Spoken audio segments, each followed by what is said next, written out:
I'm going to share a coming out story from someone I know. Don't worry, they've given me permission to do so. I vividly remember the day she had the courage to come out to me.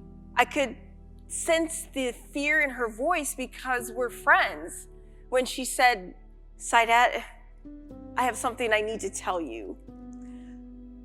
Well, I tried to confirm that whatever she had to say to me was okay, that she was safe with me.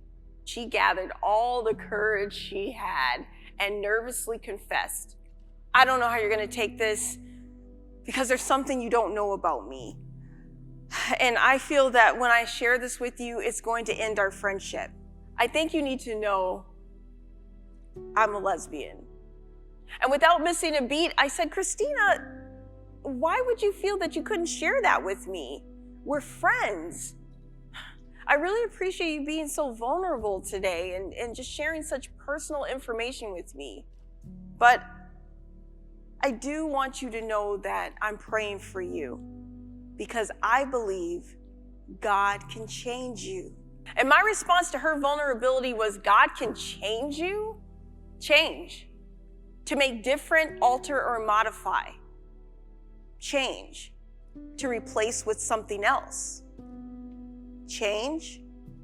To substitute one thing for another. Why did I feel the need to ask Christina to change? And not only was I asking for change, I was making excuses for the reasons she needed to change.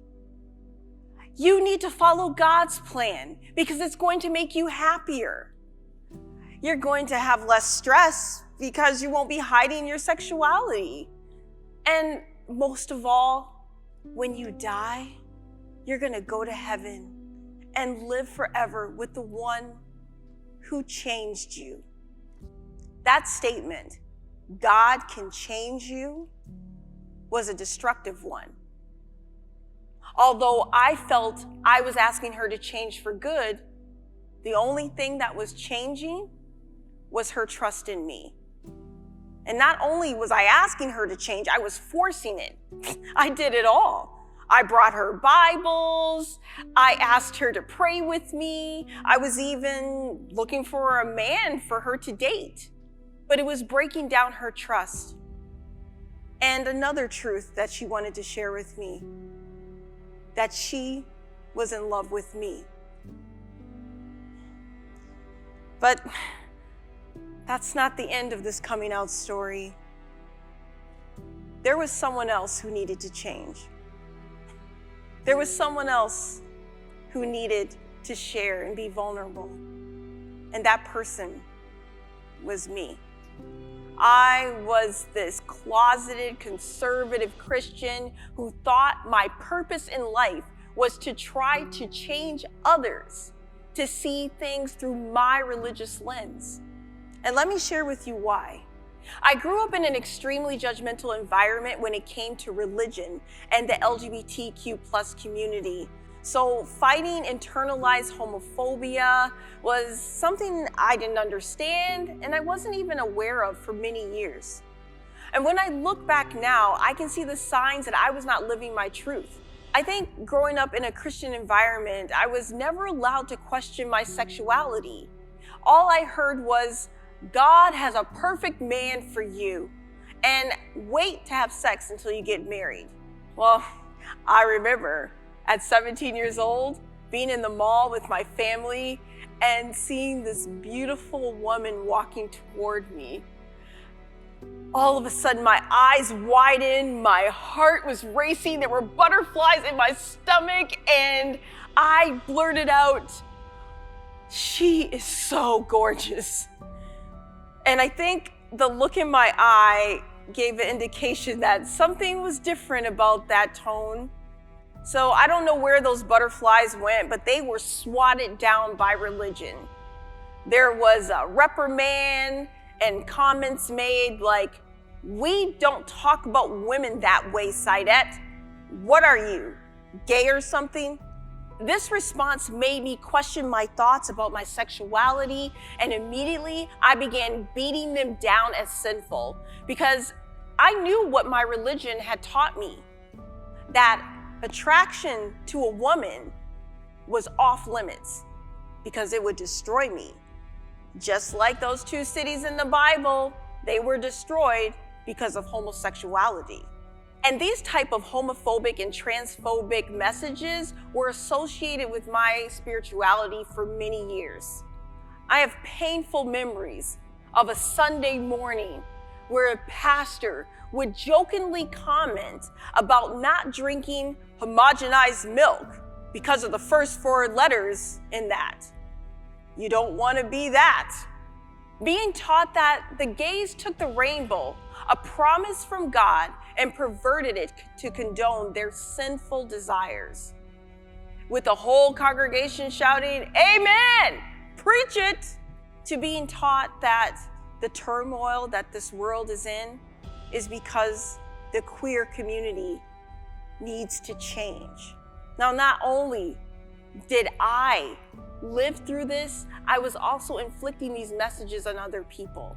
And you know, all these things made it more difficult for me to come out. And needless to say, when I finally came out, the news was not met with acceptance from some of the people that meant the most to me.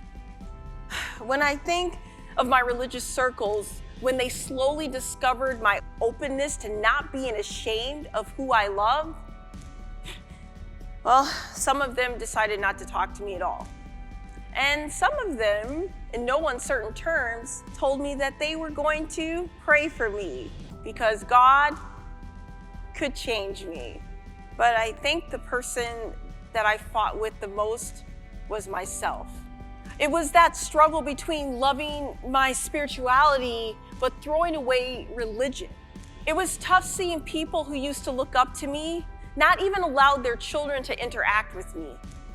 I had heartbreaking conversations with family members that left me feeling unsure if I could stand under the pressure of being rejected by them and also standing in my truth. But you know, love wins every time, because through the pain, I found healing. Through the rejection, I found acceptance. And it was because there were people who wanted to accept me and not alter and substitute my truth for theirs that I found that acceptance. Like my Muslim father who told me that all he wanted for me is my happiness. My close friends who hugged me as I experienced the pain of rejection. Although they didn't understand, they accepted me for who I am. But it's because of Christina's bravery and courage that I was also able to find that truth and stand in it. I replaced fear with boldness. And I say this because I now proudly identify as bisexual. And I am also a spiritual person who believes that love is love. And I have the most incredible partner who loves me just the way I am, for all that I am. And every day, she gives me life and a reason to continue to believe that the way we love does not need to change to suit someone else's idea of what a relationship looks like. You know, I also found my spiritual family without compromising my truth. I know that my life could have been entirely different if I would have continued that bigoted concept of love, religion, and changing people. So again, I ask, why did I think I needed to change Christina? And why do we human beings think that we need to change someone and use religion and societal norms as an excuse to inflict an inferiority complex on someone? Love should be the center of all, because every person has the right to be proud of their multi-layered existence.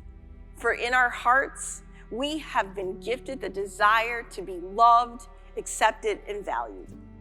Throughout our lifetime, we seek to find our identity as an individual and collectively as a group. And by expressing that I'm proud to be an African Canadian bisexual, through the essence of my colors, I am in return urging others to speak their truth and lift others along the way. So whether you're an educator, a coach, a government official, a parent, whoever you are, make acceptance a priority so that our youth don't have to wait until they're a widow and 37 years old to come out and live their truth finally. Replace hate and intolerance with love for human life and how each person shows up in the world. And if you are a pastor or a religious leader like I was, and you're still watching this and listening, please listen with your heart and not through rules and condemnation. There are many people in your circles who are hurting and facing their own faith crisis. So your affirmations would mean the world to them. Your influence can save lives. The definition of love does not mean eliminating the essence of a person's being. It means embracing their existence in all of its beauty and allowing them to shine in it. You know, the years before coming out were painful, but I see them as glorious now. And I wouldn't change that feeling of liberation for anything in the world, because I am proud and unapologetic to declare that I am in a loving, committed relationship with the beautiful love of my life, Christina. And you know, I agree when she jokingly comments, Saidat, who did God change? Well, I boldly say, me. Thank you.